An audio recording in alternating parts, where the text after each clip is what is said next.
Hello, everyone, and welcome to our interview with the new Distinguished Young Woman of Tennessee.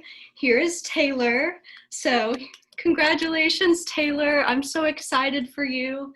I wish I could be there to hug you and give you your new medallion, but I loved getting to watch you and see all of your hard work and the hard work of everyone in your class come together. So great job and congratulations. You. Of course. So I had a few questions that I wanted to ask you. Um, so I'll start with this. What was your reaction when you heard your name called like a Um, few minutes ago? I have my two best friends here with me, so I actually stood up and immediately started crying and gave them a hug, and my parents ran over to me from the kitchen and gave me a hug too, and I kind of just cried in their arms, but it was such a joyful moment. Were you surprised? Like, does it feel kind of out of nowhere since you physically finished competing like about a week ago? Yeah, it definitely just feels like so unexpected, and it's just so much happiness at once. And it is weird because it's like you're not on stage, you're not finding out with like all the other girls around you, so it's just a different change of pace. But yeah. Yeah, I totally understand that contrast because, we had a traditional state program, but with nationals, we were watching all of these awards go by, and it's like it goes by so quickly when you're already kind of removed from the process. Yes. But was this your first experience with a virtual showcase, or was your local program virtual as well? My local program, fortunately, actually got to happen in person.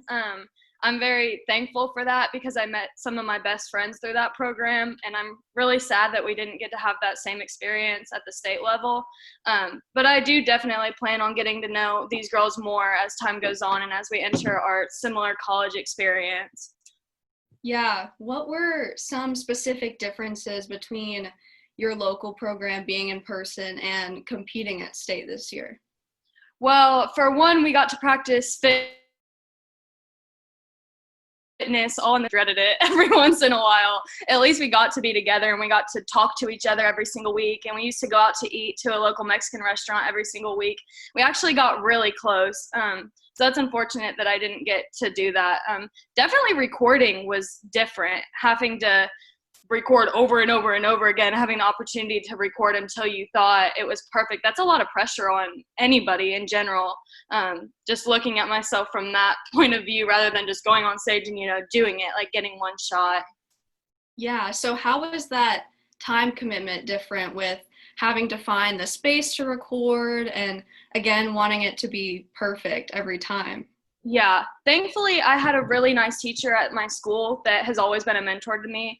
Her name is Mrs. Saka, and also the AV teacher at our school, his name is Mr. Evers, and they made it a really smooth process. We went into our auditorium throughout several days, and we just kept recording until we thought it looked good and the lighting was right and things like that. And that was a lot different than just, like I said, being able to go to Cleveland State and go and do it with all my friends and family around. Yeah, I'm glad I really feel like you could give it your best because I know it's really hard knowing that you can't physically be there wanting to portray your best self. Yeah. What do you hope to take back to your community after this experience in the program? I hope to just take back to everybody that is just in a bad place right now due to COVID, that is just upset or dealing with, heaven forbid, deaths in the family or with their friends, and just maybe pouring optimism in them, showing them that there is hope, that there are good things happening in the midst of the negative chaos. Yeah, absolutely. So you are in the last semester of your senior year. So how about you tell everyone watching what your college plans are in the fall? Ooh, that's a hefty question. um, Actually, what I thought was going to happen didn't work out for me. My dream school denied me, which is really hard to admit, especially to this many people. But I've honestly come to terms with it, that wasn't where I was supposed to be. And I've applied to several other amazing places. Right now, my top choice is UTK. They have a Chancellor's Honors program that I'm very interested in.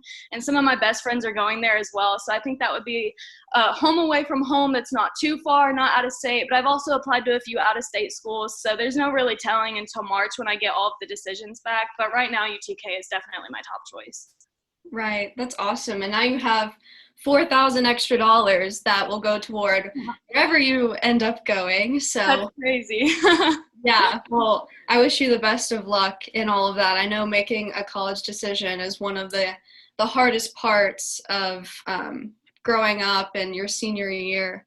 And then what would you say to a young lady who might be watching this to encourage her to participate in her local or state program for Distinguished Young Women? I would tell a young lady that this program has instilled confidence in me that I don't think I would have gotten anywhere else. It has given me lifelong friendships that I also wouldn't have gotten anywhere else, and connections that I wouldn't have gotten anywhere else. And most importantly, it's definitely taught me that in the midst of any type of sadness or even a pandemic, that there are people supporting me and there's people around me, and that there are for any young girl too, just to be able to seek that out and know that there's people loving them regardless, and that being involved in a program like this will be able to push them to reach their full potential and just continue to instill confidence in them, even if it's just like public speaking or pushing them to do something that they never thought they could do, like recording a talent video or recording a fitness video, anything like that, that they're definitely capable of doing that and much more. Yeah, absolutely. So now you're about to start getting ready for the national program and hopefully win even more scholarship money. So I'm so excited for your year ahead. Do you have any other thoughts or things you'd like to say? Maybe some thank yous? Yes, of course. I would like to thank every board member, every person that had any say in how this amazing video came to be. All of these Zooms, the times that people put in, that they did not need to do that. My friends that have helped me through this, the people at my school that have helped me through this, all of that support system, and especially Tracy, thank you so much for being there for me, even in my crazy questions all the time. And Madison Foster, thank you so much for helping me through my local program and teaching me how to have good stage presence and teaching me what a fitness routine is like and helping me get used to that and preparing me for the state program as well. But yes, just a huge thank you to everyone that had a say in how this all came together.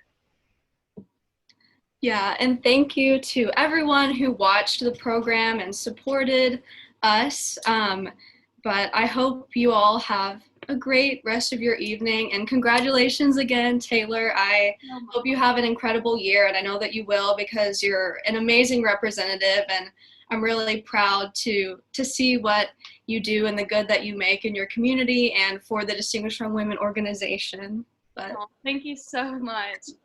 Of course. Good night, everyone. Bye, everybody.